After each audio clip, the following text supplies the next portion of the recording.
পুষ্পা 2 থেকে আয় 300 কোটি, কিন্তু তারপরেও ভারতের সর্বোচ্চ বেতনপ্রাপ্ত অভিনেতা নন আল্লু।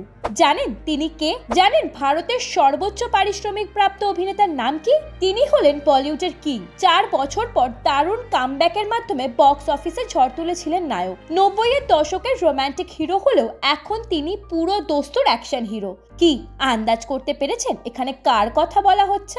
তিনি আর কেউ নন, তিনি হলেন বলিউডের বাদশাহ Shahrukh Khan. Hollywood reporter India সম্প্রতি প্রকাশ করেছে ভারতের সর্বোচ্চ পারিশ্রমিক পাওয়া অভিনেতাদের তালিকা। পুষ্পা 2 এর সাফল্য আল্লু অর্জুনকে এই তালিকার শীর্ষ স্তরে নিয়ে যাওয়া সত্ত্বেও 1 নম্বর স্থানটি এখনও শাহরুখ খানের। এখন তার কেরিয়ারে একটি অসাধারণ দ্বিতীয় ইনিংস শুরু হয়েছে।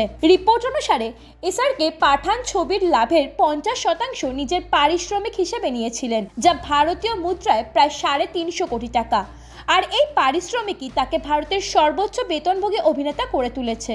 যদি তিনি জওয়ানের জন্য পারিশ্রমিক পেতেন তবে তা আরও বেশি হতো, কিন্তু সেই ছবির প্রযোজক হিসেবে তিনি তার নিজের পারিশ্রমিক মুকুব করেছিলেন। নিবন্ধটি অন্যান্য ভারতীয় তারকাদের উপার্জনও তুলে ধরেছে।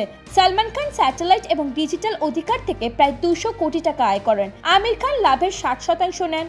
অন্যদিকে ঋত্বিক রোশন প্রতি ছবিতে 100 কোটি টাকা আয় করেন। অক্ষয় কুমার, অজয় দেবগন এবং রণবীর কাপুর ছবি প্রতি 70 থেকে 80 কোটি টাকা আয় করেন। দক্ষিণের রজনীকান্ত, বিজয়, প্রভাস এবং রামচরণও ছবি প্রতি প্রায় 100 কোটি টাকা আয় করেন। তবে কিছু কিছু ক্ষেত্রে রজনীকান্ত এবং বিজয় 200 কোটিরও বেশি আয় করেছেন বলে জানা গিয়েছে। ব্যুরো রিপোর্ট, ভারত সমাচার।